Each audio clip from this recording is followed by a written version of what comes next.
اعوذ باللہ من الشیطان الرجیم بسم اللہ الرحمن الرحیم رب اشرح لی صدری ویسر لی امری واحلل عقدۃ من لسانی یفقہوا قولی۔ السلام علیکم ورحمۃ اللہ وبرکاتہ۔ جی بچوں، کیسے ہیں آپ لوگ؟ خیریت سے ہیں؟ الحمدللہ۔ بچوں، ہمارا نیا کورس اللہ تعالیٰ کے فضل و کرم سے سٹارٹ ہو رہا ہے، اور اللہ تعالیٰ سے یہ دعا ہے کہ پہلے کی طرح اس دفعہ بھی اللہ تعالیٰ ہمیں بہت ساری پیاری باتوں کو سیکھنے، سمجھنے اور ان پر عمل کرنے کی توفیق عطا فرمائے، آمین۔ بچوں، اس کورس میں جو میرے ساتھ لیکچرز ہوں گے اس میں ہم قرآن پاک کی ایک سورہ طور کے بارے میں ڈسکشن کریں گے اور اس کو سمجھنے کی کوشش کریں گے انشاءاللہ۔ سورہ طور قرآن پاک کے 27ویں پارے یعنی 27 پارے کی ایک سورہ ہے۔ اور بچوں، جیسے جیسے آپ قرآن پاک کو پڑھتے ہیں، اس کو سمجھنے کی کوشش کرتے ہیں، تو ہمیں اندازہ ہوتا ہے کہ قرآن پاک کی جو شروع کی سورہ ہے، شروع کے پاروں میں جو صورتیں آئی ہیں وہ لمبی ہیں، لینتھ ان کی زیادہ ہوتی ہے، لینگویج بہت زبردست ہوتی ہے، لیکن آسان سمپل لینگویج ہوتی ہے، اور زیادہ تر ہمیں ڈیلی جو ہماری روٹین کے کام ہیں ان کے بارے میں اللہ تعالیٰ نے انسٹرکشنز دی ہیں ان صورتوں میں۔ لیکن جیسے جیسے ہم آخری پارے کی طرف چلتے ہیں، آخری سے پاروں کو پڑھنا شروع کرتے ہیں، تو ہمیں اندازہ ہوتا ہے کہ وہاں پر صورتوں کی لینتھ کافی کم ہو جاتی ہے۔ زبان وہاں بھی بہت اچھی، بہت زبردست ہے، لیکن بہت کمپریہنسو اور بڑے ہی زبردست طریقے میں اللہ تعالیٰ نے اپنی بات کو پہنچایا ہے، اسپیشلی آخری پاروں کی صورتوں میں۔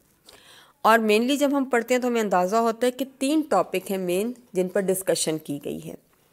ان میں سے ایک ہے توحید، یعنی اللہ تعالیٰ کو ایک ماننا اور اس بات کا یقین رکھنا کہ ساری کی ساری طاقت اور قدرت اللہ تعالیٰ ہی کے ہاتھ میں ہے، ٹھیک ہے۔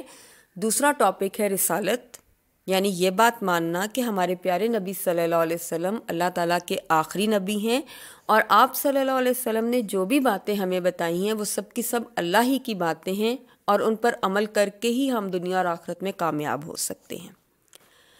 اور تیسرا ٹاپک ہے آخرت پر یقین، یہ بات ماننا کہ ایک دن ہم سب کو مر جانا ہے، اور مر کے دوبارہ ہم نے زندہ ہونا ہے قیامت کے دن، اور جو بھی اچھے یا برے کام ہم نے کیے ہیں ان سب کا جواب ہم نے اللہ تعالیٰ کو جا کر دینا ہے، اور اللہ تعالیٰ ان کے مطابق ہمیں جنت میں یا اللہ تعالیٰ ہمیں معاف فرمائے دوزخ میں ڈالے گا، ٹھیک ہے نا۔ تو یہ 3 مین ٹاپکس ہیں جن کے بارے میں ڈسکشن آخری پاروں کی صورتوں میں کی گئی ہے۔ اس کے علاوہ اور بھی بہت ساری باتیں ہیں جن پر بات کی گئی ہے، لیکن مین ہمیں یہ 3 ٹاپک ملتے ہیں۔ تو سورہ طور میں بھی اسی طرح کی ڈسکشن پائی جاتی ہے، وہ جب ہم انشاءاللہ پڑھیں گے، اس کو سمجھیں گے تو ہمیں ساتھ ساتھ سمجھ آتی جائے گی، اور اللہ تعالیٰ ہمیں ان پر عمل کرنے کی توفیق بھی عطا فرمائے۔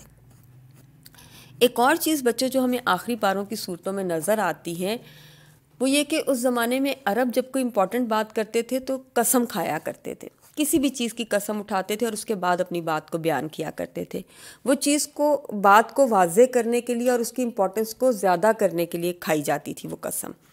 تو آخری پاروں کی صورتوں میں ہمیں نظر آتا ہے کہ اللہ تعالیٰ نے بھی بہت ساری چیزوں کی قسمیں کھائی ہیں، کچھ تو ہماری کامن روٹین کی چیزیں ہیں اور کچھ بہت ہی امپورٹنٹ چیزیں بھی ہیں جن کی قسم اٹھائی گئی ہے، اور پھر ان قسموں کو کھا کر جو اللہ تعالیٰ نے بات ہم تک پہنچائی ہے وہ بہت ہی زبردست ہے، بہت ہی پیاری باتیں جو اللہ تعالیٰ ہم تک پہنچاتے ہیں، اور بڑی ہی زبردست طریقے سے اللہ تعالیٰ وہ باتیں ہمیں بتاتے ہیں۔ تو ایسے ہی ہمیں سورہ طور میں بھی نظر آتا ہے کہ اللہ تعالیٰ کچھ چیزوں کی قسم کھا رہے ہیں، اور اس کے بعد کچھ اہم میسیجز ہیں جو ہم تک پہنچائے جا رہے ہیں۔ تو آئیے دیکھتے ہیں کہ کن چیزوں کی قسم کھائی گئی ہے اور کیا میسیجز ہم تک پہنچائے گئے ہیں۔ شروع کر لیتے ہیں اپنی سورہ کو۔ اعوذ باللہ من الشیطان الرجیم بسم اللہ الرحمن الرحیم والطور وکتاب مسطور فی رق منشور والبیت المعمور۔ قسم ہے طور کی اور ایک کھلی لکھی ہوئی کتاب کی جو باریک جلد میں لکھی ہوئی ہے، اور ایک آباد گھر کی۔ یہ ہے بچوں سورہ طور کی شروع کی چند آیات جو میں نے آپ کے سامنے پڑھی۔ آپ نے دیکھا اس میں بھی کچھ چیزوں کی قسم کھائی گئی ہے۔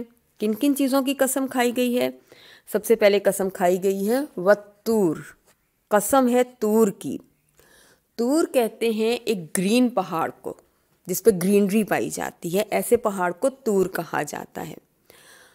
اور طور مشہور کیوں ہے؟ آپ میں سے اکثر بچوں کو یاد ہوگا حضرت موسیٰ علیہ السلام کے قصے میں ہم نے کوہ طور کے بارے میں پڑھا تھا۔ جن بچوں کو نہیں پتہ، جن کو پتہ ہے ان کی بھی ریویژن ہو جائے گی، اور جن کو نہیں پتہ ان کے لیے بھی میں بتا دیتی ہوں کہ جب حضرت موسیٰ علیہ السلام مصر کی طرف روانہ ہوئے اپنی فیملی کو لے کے، تو راستے میں ایک پہاڑ پہ وہ رکے، اور اس پہاڑ پر ایک درخت میں سے ان کو آواز آئی، اور انہیں یہ پتہ چلا کہ اللہ تعالیٰ نے ان سے بات چیت کی ہے۔ تو وہ جو پہاڑ جس پر اللہ تعالیٰ نے حضرت موسیٰ علیہ السلام سے بات کی تھی اور ان کو نبی بنایا تھا، اس پہاڑ کا نام تھا طور، اور وہ ایک مقدس وادی میں، ایک مبارک وادی میں تھا جس کا نام ہے ذی طویٰ۔ ٹھیک ہے، یہ جب آپ مدین سے مصر کی طرف جاتے ہیں تو شام کے علاقے میں یہ پہاڑ آتا ہے۔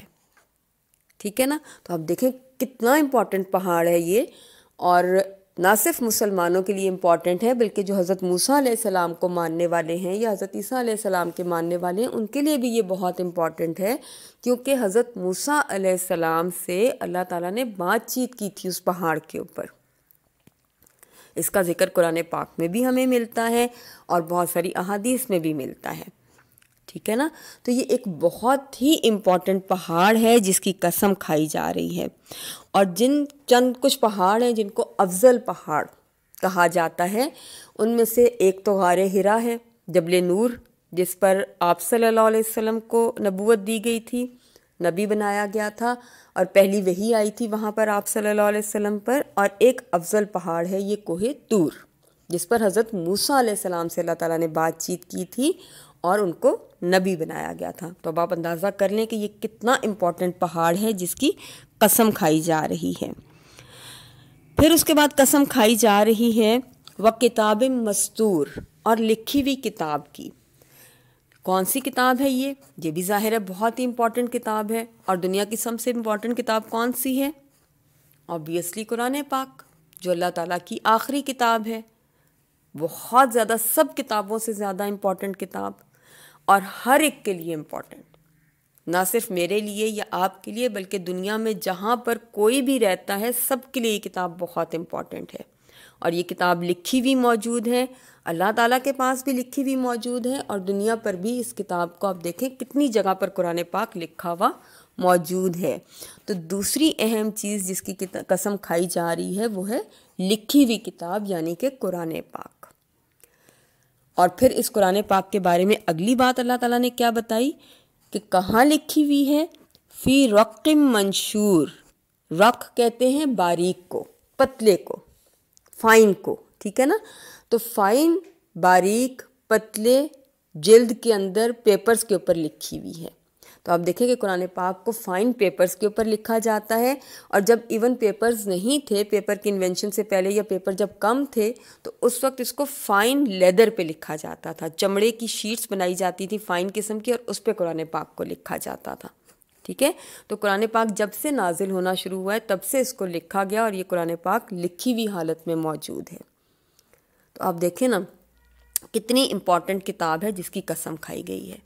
ہم میں سے جو بھی یہ چاہتا ہے کہ وہ دنیا میں بھی کامیاب ہو اور آخرت میں بھی کامیاب ہو، اس کے لیے یہ بہت ضروری ہے کہ وہ قرآن پاک کو پڑھے، سمجھے اور اس پر عمل کرے۔ بغیر قرآن پاک کو پڑھے، بغیر اس کو سمجھے، بغیر اس پر عمل کیے ہم میں سے کوئی بھی کامیاب ہو ہی نہیں سکتا، چاہے وہ مسلمان ہو چاہے وہ نان مسلم ہو۔ تو اب آپ سوچ لیں کہ کتنی امپورٹنٹ کتاب ہے یہ، اور اس کی امپورٹنس کی اس سے بڑھ کر اور کیا ہوگی کہ سب کی سب اللہ تعالیٰ کی پیاری باتیں ہیں، اللہ تعالیٰ کا کلام ہے، اور جب سے یہ نازل ہوئی ہے تب سے لے کے اب تک سب سے زیادہ اوتھینٹک کتاب ہے یہ، جس کا ہر لفظ اپنی جگہ پر سچا ہے، اور آج تک کوئی بھی اس کو غلط پروف کر ہی نہیں سکا، پوری کوشش کے باوجود بھی قرآن پاک کو غلط پروف نہیں کیا جا سکا۔ اس کی ہر بات بالکل درست ہے اور بالکل سچی ہے، اور جیسے جیسے ہماری سائنس ترقی کر رہی ہے ہم مزید یہ بات ثابت کرتے جا رہے ہیں کہ قرآن میں لکھی ہوئی ہر بات بالکل سچ ہے۔ تو اب دیکھیں کتنی زبردست کتاب ہے یہ۔ اور پھر ساتھ ہی اللہ تعالیٰ نے کیا بتایا؟ منشور، کھلی ہوئی کتاب ہے یہ، جو اس کو پڑھنا چاہتا ہے چاہے وہ بچہ ہے، چاہے وہ بڑا ہے، چاہے وہ بوڑھا ہے، چاہے وہ لڑکا ہے، چاہے وہ لڑکی ہے، چاہے وہ پڑھا لکھا ہے، چاہے وہ بالکل ان پڑھ ہے، کسی بھی لینگویج کو بولنے والا ہے، کسی بھی علاقے میں رہنے والا ہے، جو بھی اس قرآن کو پڑھنے کی کوشش کرتا ہے اس کے لیے یہ کھلا ہوا ہے، وہ اس کو پڑھ سکتا ہے۔ ضروری نہیں کہ مسلم ہی پڑھے اس کو، کوئی نان مسلم بھی پڑھنا چاہتا ہے تو ضرور پڑھے اس کو، سب کے لیے اوپن ہے یہ، اور جو بھی اس سے ہدایت لینا چاہتا ہے وہ اس سے ہدایت لے سکتا ہے۔ سب کو سمجھ آتا ہے یہ قرآن پاک، اور سب اس کو سیکھ سکتے ہیں، سب پڑھ سکتے ہیں، سب اس پہ عمل کر سکتے ہیں، اور ہر دور میں جو بھی زمانہ گزر رہا ہے، ہر سال ہر دور کے لیے یہ قرآن پاک سب کے لیے ہدایت ہے۔ دیکھیں کتنی زبردست چیز ہے نا یہ۔ تو دوسری قسم کھائی گئی ہے اس انتہائی امپورٹنٹ کتاب کی، اور تیسری قسم کھائی گئی ہے والبیت المعمور، آباد گھر کی۔ اس کے بارے میں ہمیں پتہ چلتا ہے کہ یہ گھر خانہ کعبہ ہے۔ خانہ کعبہ کہاں ہے؟ مکہ میں موجود ہے، اور مسلمانوں کے لیے سینٹر ہے، عبادت کا سینٹر بھی وہی ہے، اور دنیا کا سینٹر بھی وہی ہے۔ ہماری جو ارتھ ہے نا اس کا سینٹر بھی خانہ کعبہ ہی ہے، ٹھیک ہے؟ تو یہ ایک بہت ہی امپورٹنٹ گھر ہے، اور بیت معمور سے احادیث سے ہمیں پتہ چلتا ہے کہ جہاں دنیا میں خانہ کعبہ ہے نا، ایگزیکٹلی اسی کے اوپر آسمان دنیا پر ایک اور خانہ کعبہ موجود ہے جس کو بیت معمور کا نام دیا گیا ہے احادیث میں۔ جب آپ صلی اللہ علیہ وسلم معراج کے سفر پہ گئے تھے، جب اللہ تعالیٰ نے آپ کو آسمانوں کی سیر کروائی تھی، تو اس وقت جب آسمان دنیا پر گئے تو وہاں پر آپ صلی اللہ علیہ وسلم نے حضرت ابراہیم علیہ السلام کو، جو کہ ایک نبی ہیں، ان کو وہاں دیکھا، اور وہ اس بیت معمور کی دیوار کے ساتھ ٹیک لگائے ہوئے تھے۔ اور احادیث سے ہی ہمیں پتہ چلتا ہے کہ اس بیت معمور میں ہر وقت فرشتے طواف کرتے ہیں، فرشتے چکر لگاتے رہتے ہیں اس کے گرد، اور ایک ٹائم پہ 70,000 فرشتے وہاں پہ طواف کرتے ہیں، وہاں پہ چکر لگاتے ہیں، اور اتنے زیادہ فرشتے ہیں کہ جو ایک دفعہ طواف کر کے نکل گیا دوبارہ اس کی باری نہیں آتی۔ تو یہ ہے وہ بیت معمور جس کے بارے میں ہمیں احادیث میں ذکر ملتا ہے۔ فرشتوں کا خانہ کعبہ ہے یہ، آپ اس کو لے لیں، یا جو انسانوں کا خانہ کعبہ ہے آپ اس کو لے لیں، ہر وقت یہ آباد رہتے ہیں دونوں۔ ایک میں فرشتے ہر وقت طواف کر رہے ہوتے ہیں، ایک میں لوگ ہر وقت طواف کر رہے ہوتے ہیں، اللہ کی عبادت کر رہے ہوتے ہیں، اللہ کا ذکر کر رہے ہوتے ہیں۔ آپ کسی وقت بھی خانہ کعبہ میں چلے جائیں، کبھی بھی خالی نہیں ہوتا۔ ایسے ہی جو فرشتوں کا خانہ کعبہ ہے وہ بھی کبھی خالی نہیں ہوتا، ٹھیک ہے؟ تو ہر وقت آباد رہنے والا گھر۔ اور آپ دیکھیں کہ خانہ کعبہ کی امپورٹنس سے کون انکار کر سکتا ہے؟ مسلمان دنیا میں کہیں بھی ہوں اسی کی طرف رخ کر کے نماز پڑھتے ہیں، ہمارا سینٹر وہی ہے، ہم ہر سال حج کرنے وہاں پر جاتے ہیں، دنیا کا سینٹر بھی وہی ہے، اور جو قیامت قائم ہوگی وہ بھی خانہ کعبہ کے قریب ہی اللہ تعالیٰ کا عرش لا کے رکھا جائے گا، اور وہاں پر قیامت قائم ہوگی۔ تو آپ دیکھیں کہ کتنا زبردست ہے یہ خانہ کعبہ جو اللہ تعالیٰ کا گھر ہے، اور اس کی قسم اللہ تعالیٰ نے کھائی ہے۔ تو 3 امپورٹنٹ چیزوں کی قسم ان آیات میں کھائی گئی، ایک کوہ طور کی، قرآن پاک کی، اور خانہ کعبہ کی یا بیت معمور کی، دونوں آپ لے سکتے ہیں، فرشتوں کا خانہ کعبہ بھی اور انسانوں کا خانہ کعبہ بھی، تینوں امپورٹنٹ چیزیں ہیں، ٹھیک ہے؟ مجھے یقین ہے کہ آپ کو ان تینوں چیزوں کی امپورٹنس کا اندازہ ہو گیا ہوگا۔ اب قسم کھائی کیوں جا رہی ہے وہ میں آپ کو آج نہیں بتاؤں گی، وہ انشاءاللہ تعالی ہم نیکسٹ لیکچر میں، اس کے لیے آپ کو اگلی کلاس کا انتظار کرنا پڑے گا کہ یہ ان 3 چیزوں کی، انتہائی امپورٹنٹ چیزوں کی قسم کھا کے اللہ تعالی ہمیں بتانا کیا چاہ رہے ہیں، ٹھیک ہے؟ انشاءاللہ نیکسٹ کلاس میں اس کے بارے میں ڈسکشن کریں گے۔ اس وقت تک آپ نے کیا کرنا ہے کہ ان تینوں چیزوں کی امپورٹنس کے بارے میں سمجھنے کی کوشش کرنی ہے کہ کیا امپورٹنس ہے ان کی۔ کچھ باتیں تو میں نے آپ کو بتائیں، ٹائم بہت کم ہے، زیادہ نہیں بتا سکی، اس کے علاوہ بھی بہت ساری امپورٹنٹ باتیں ہیں ان تینوں چیزوں کے بارے میں، تو آپ اپنے طور پہ بھی اس کو پڑھ سکتے ہیں، سمجھ سکتے ہیں کہ کوہ طور کی امپورٹنس کیا ہے، قرآن پاک کی امپورٹنس کیا ہے، اور بیت معمور کی امپورٹنس کیا ہے۔ تو نیکسٹ لیکچر تک مجھے اجازت دیجیے، آپ ان آیات پہ غور کیجئے، ان کو سمجھنے کی کوشش کیجئے، انشاءاللہ ہم نیکسٹ لیکچر میں آگے کی بات کریں گے۔